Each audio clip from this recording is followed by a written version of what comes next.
الدنيا واسدة إلا واسوح معي سلكيدو محوها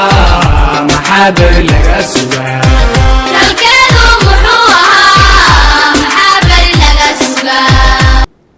waxaan maanta insha Allah taala aan shir dib u heshiisin halkan ay ka furayaan run ahaantii beesha Sanasoor oo ay maaragtay ay kaabayaan culamo diinka Soomaaliyeed ee reer Jubbaland waxaan insha Allah taala marka aan furayaa shirkan dib u heshiisinta oo halkan maanta laga furay oo ay ku dhan yihiin labada beelood oo ku dagaalamay beesha harti iyo beesha Ormala shirkaas insha Allah taala ay soo agaasimeen beesha Sanasoor oo ana ay doorteen gudoomiyaha guud insha Allah taala daadihintiisa waxa insha Allah taala marka hore aan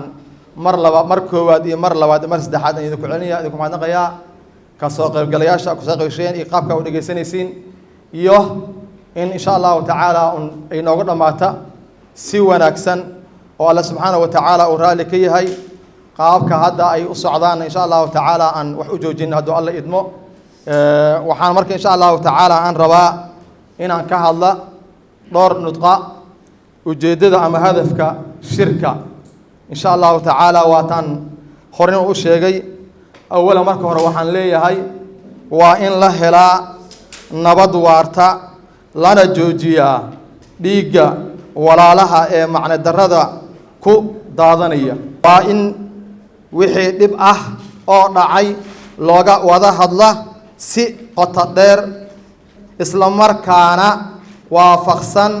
shariicada islaamka isla markaana waafaqsan wada noolaasho iyo isdhexgal rasmi ah waa in la helaa tan afaraad waa inay u hoggaansamaan labada beelood beesha Ormala beesha hartay guddiga reer Sanasoor iyo culamo diinka kaabayay oo insha Allah taala u istaagay inay xaliyaan khilaafka muddada dheer soo socda markii nabadii la siiray colaad markii siyaaday markii soob la ilaayay markii sarakeen dhamaan markii soob la ilaayay markii sarakeen oo ku soo jiray arrinkaani muddo 6 bilood ah xaqiiqiyan wax walba waxay suurta galaan xilligu Ilaahay subhanahu wa ta'ala suurta geliyo kulli qof nabad raadiyay hadduu helana wuxuu leeyahay nabad uu dhalayana wuxuu leeyahay ajir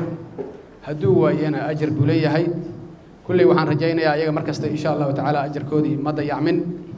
Ilaahay agtiisa inay ka haystaan baan rajaynaynaa inta kadib waxaan u malaynayaa walaalayaal waxa meesha la isugu yimid waxay tahay in dhiiga daadanaya oo dadka walaalaha ah ee la joojiyo goosha waxa dhigay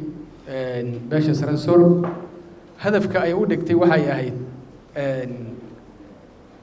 dhibaatada jirto oo ka dhaxaysa labada walaalo oo deegaanka oo dariska ah oo wada nool in nabad loogu soo dabaalo dhiigoodana si macna la'aan u soo ku daadanan markii nabadii la siiray colaad markii siyaaday markii soob la ilaayay markii sarakeen dhamaan markii soob la ilaayay markii sarakeen waxaa sharuud la'aan ah xabad joojinta inaan qaadanay walaalahayga waa isku dambownay wax dhib ma ogi dhaafka ma aanan qaadin dhibaato badan baa naga dhacday insha Allah ilaahay inaan soo celino mataqaan nagu soo celino nabad mataqaan nabad waarta aan helno ayaan ilaahay ka rajaynayna xabad joojinta waa qaadanay ilaahay idinkiis warkaayana waa cad yahay ilaahay hortiis adinkana marqaati inaad ka noqotaan maanta marqaati inaad ka noqotaan ilaahay dartiis inaan xabad joojinta u qaadanay wax damana inay dhaceen ilaahay baan ka baryaa wabillahi tawfiiq waana mahadsantahay naftuna ay sahalo raday alaanta la saarane waxaanu aqbalay nabadda xabad joojinta walaalnimo soo celinta dagaalka tanaasulka nabad qaadashada intaasaanu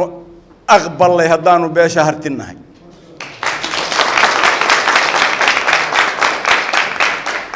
walaalahayana waxaanu ka filanaynaa sidoo kale waxaan rabnaa inaanu u dhagan nuglaano nabadda u dhagan nuglaano walaalahana dhexdhexaadinaya hadday culimaa u diin yihiin iyo hadday beesha saransoor yihiin iyo hadday cid kaloo kusoo biidhaba noqoto waxaanu rajaynaynaa inaanu u dhagan nuglaano wax shuruuda aanaan ku xirin wax dhibaato ah aanaan ku xirin aanu sida ugu habboon nabaddaa ku qaadanaan intaasaan idin soo gaarsiinaynaa intaa ilaahow iiga markhaanti ahow ummadda islaamka ahay markhaanti iiga ahaada maanta marka anigu insha allahu intaasaan kusoo gaabinaya wixii aadnigu ku siiyo gaajada kama suuliya wixii aadnigu ku siiyo